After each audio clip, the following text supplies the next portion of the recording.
Defense contractors are bracing for the loss of a portion of their workforce as a result of the COVID-19 vaccine mandate for federal contractors. That loss could negatively impact the Pentagon in the long term. Valerie Insinna is a reporter at Breaking Defense. Valerie, nice to see you. Nice to see you too. What do we know about how big of a problem this is? Where is it hitting hardest? So that's kind of the big problem right now is we don't know, and we probably won't know until the mandate actually goes into effect in early December. Right now, we've heard a little bit from certain defense CEOs who have said, Raytheon CEO said, we think 3% of our people are not going to get vaccinated.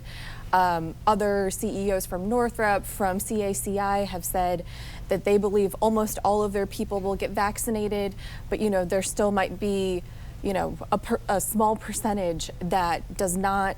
Then when you kind of move down in the supply chain to your mid-tier suppliers, your small businesses, that becomes much more of an open question, because even if you're talking about only a couple people, that can make up quite a big, large portion of that workforce. I was going to ask you about the small businesses, because that could really be a big impact. I mean, could they have to shut down?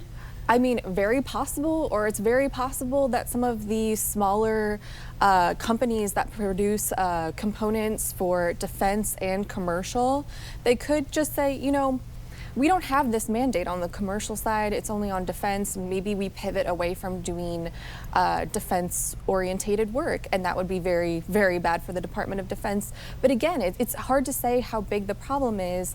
A lot of the bigger industry associations, they're trying to get their arms around this, but it seems very blurry at this point. Well, you mentioned like 3% or, who knows, but the question is, what level of expertise are we talking about? Are these the highly skilled? Are these other areas within the contracting world?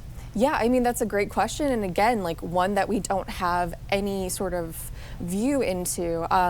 Investors asked the same question of Northrop Grumman CEO Kathy Warden last week.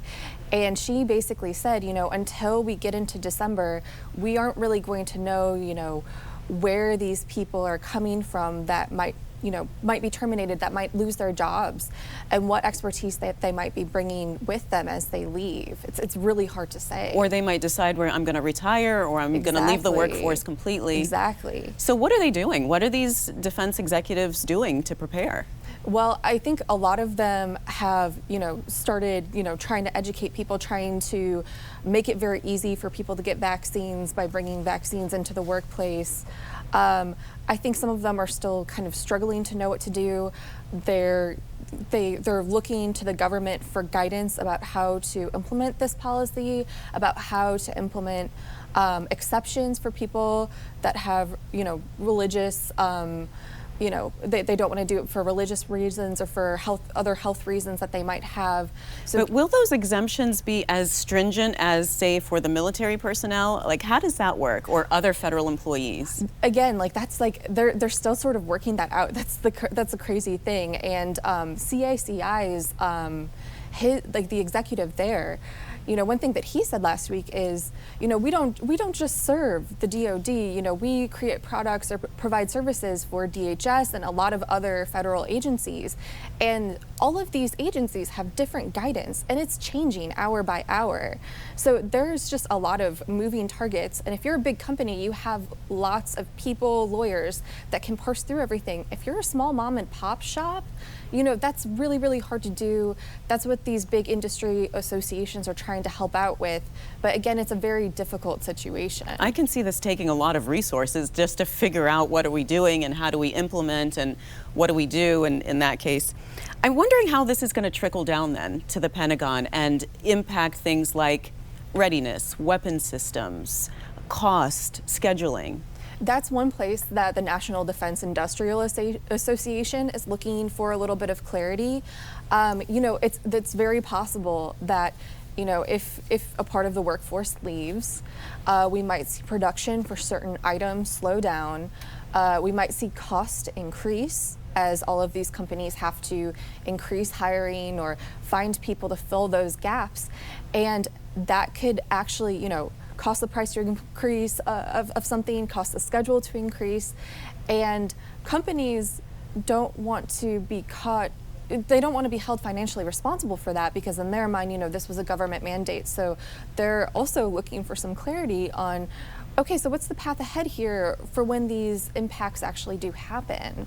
What's happening in Congress around this issue? What are they saying? Well, as you can imagine, it's incredibly political. Democrats are by and large very, very supportive of the mandate. What we've seen, of course, on the GOP side is there is a lot of objection to the mandate, and people that are, kind of saying, look, there could be some impact to the industrial base, impact to our national security. We should not have a mandate. But it's also important to understand that the lawmakers that have this point of view, there are CEOs that probably agree with them, and there are CEOs that probably don't agree with them.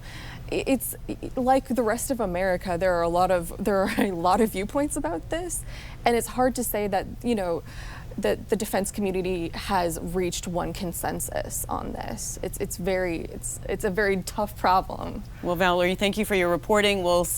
I guess we'll see what happens.